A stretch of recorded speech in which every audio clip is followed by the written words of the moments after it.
বাংলাদেশের ক্রিকেটের পোস্টার বয় খ্যাত সাকিব আল হাসান এখন কোথায় সবাই জানেন। সাকিব আল হাসান আমেরিকায় অবস্থান করছেন তার স্ত্রী কন্যাদের কাছে এবং বিভিন্ন দেশে ক্রিকেট লিগগুলো খেলে বেড়াচ্ছেন।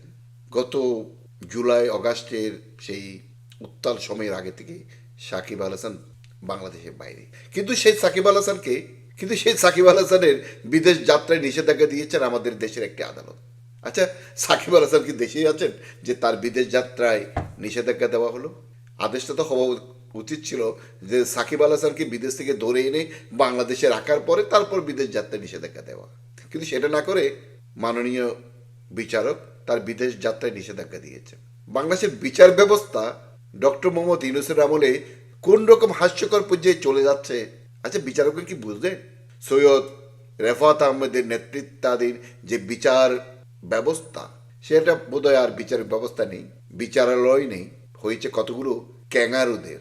আবারও বলছি, ক্যাঙ্গারুদের বিচরণ ক্ষেত্র। এবং সৈয়দ রেফাত আহমেদ সেই ক্যাঙ্গারু বিচারকদের পালের গোদা।